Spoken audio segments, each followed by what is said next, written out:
제가 설교 시간에 한번 간증한 적이 있는 이야기입니다. 혹시 우리 가운데 공항에 갔다가 비행기를 놓친 경험을 가진 분이 계십니까?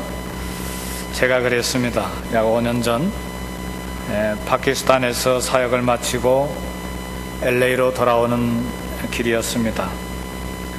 밤 시간에 파키스탄 공항에 도착했는데 제 비행기표가 컨펌이 안 돼 있는 것을 발견했습니다. 여행사의 실수였습니다. 굉장히 당황했습니다. 이슬람이 한 95% 정도 되는 나라인데, 그런 나라에서 목사 신분, 선교사 신분으로 나 혼자 일행은 다 떠나버리고 저 혼자 남아있게 된 것이 굉장한 두려움이고 또 긴장이었습니다.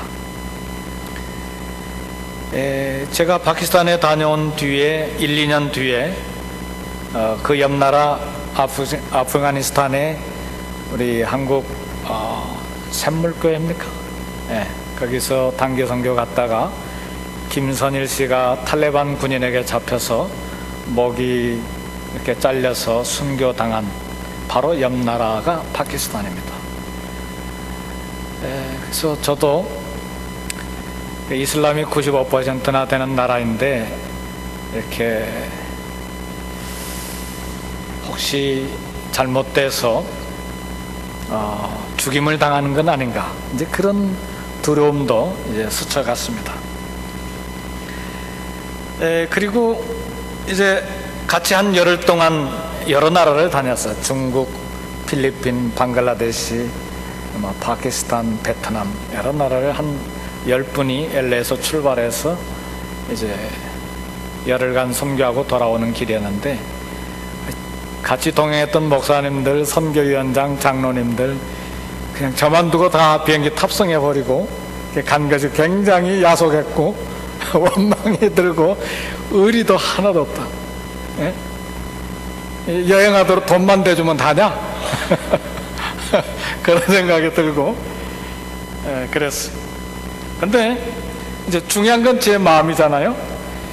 머릿속에 이 공항 밤에 범사에 감사라는 말씀이 계속 생각이 났는데, 이 범사에 감사라는 이 말씀, 이런 경우에 사람이 실수해서 일어나는 일인데 범사에 감사하는 것이 미련하게만 생각이 됐어요. 그럴 수는 없다. 근데 이제 일행이 남겨두고 간 파키스탄에 살고 있는 한국인 전화번호를 밤 12시가 넘어서 이제 돌렸어요. 이제 그때 안 것이 이런 여러분도 이제 상식으로 알아두셔야 되는데, 제3세계 어디를 가든지 공항 택시를 탈 때는 아무 택시나 손 들고 싸게 준다고 해서 타지 마세요. 이제 공항에서 운영하는 노란 색깔 택시가 있어요. 꼭 그것만 타시면 신변이 안전합니다. 이제 그렇게 잘 이렇게 도움을 받아서 이제 그 한국인 집에 도착을 했습니다. 그리고 이제 하루 저녁과 그날 밤 이제 잘 지내게 됐습니다. 근데 상황은 다르지만 우리의 삶에서는 여러 가지 이런 종류의 돌발적인 사고, 사건들이 발생합니다. 이때 우리는 어떤 태도를 가져야 되는가? 이것이 오늘 우리가 생각해야 될 부분입니다. 원망하고 낙심하고 서로 다투고 책임 소재를 묻고 불평하는가? 그러나 성경은 분명히 말하기를 범사에 감사라고 말씀하셨는데, 우리가 감사해야 됩니까? 그렇습니다. 반드시 감사해야 합니다. 범사에 감사하라. 이는 너희를 향하신, 그리스도 안에서 너희를 향하신 하나님의 뜻이니라 그랬어. 그러니까 어떤 상황에 있든지 감사해야 돼요. 이제 감사해야 될 이유는 우리가 모르지만, 그러나 감사라고 그렇게 말씀하실 때는 하나님께서 다 책임지시겠다고 하는 전제를 가지고 감사라고 하신 것이기 때문에 우리가 감사를 해야 됩니다. 그래서 카라치에서, 이 파키스탄 카라치라고 하는 이 도시에서 하룻밤 그리고 다음 날을 보내면서 저를 홀로 파키스탄에 남겨놓으신 하나님의 계획을 그 다음 날에 알게 됐습니다.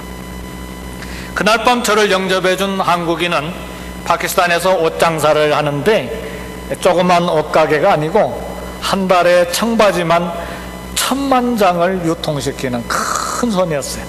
우리 한국 이런 의류 계통의 옷을 크게 하시는 분들이 이 LA도 큰 분이 있고 뉴욕에도 있고, 근데 파키스탄에도 한 분이 있는데 한국인 5명 중에 한 분이 바로 그분이에요.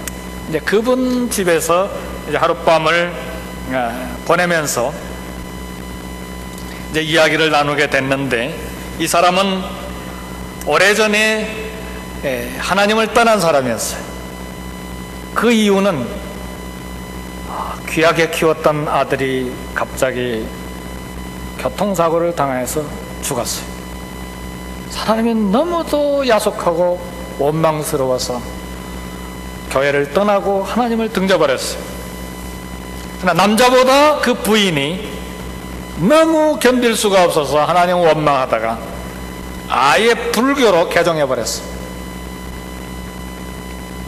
그날 밤 늦은 시간까지 이야기하다가 그분에게 그런 이야기를 했어요.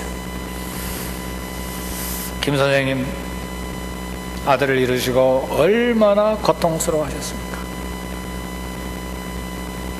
우리 하나님께서도 우리 김 선생님의 아픈 고통의 심장을 이해하십니다. 왜냐하면 우리 하나님께서도 하나밖에 없는 외아들을 십자가에서 죽는 그 고통을 경험하셨기 때문입니다. 김 선생님, 이제는 일어나서 하나님께 돌아오셔야죠.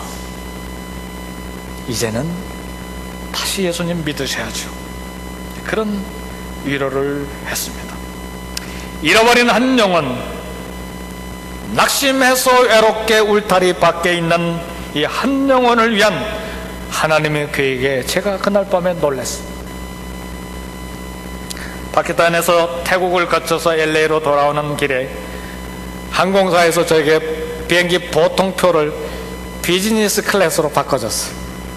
하나님께서 배려해 주신 것이었어요. 성도 여러분, 일이 잘 풀리지 않고 일이 이렇게 엉킨 실타래처럼 자꾸 꼬이고 그런 경우들이 있어요. 뿐만 아니고 오해를 받고 억울한 누명을 쓰고 괴로운 밤을 보내야 될 때도 있어요.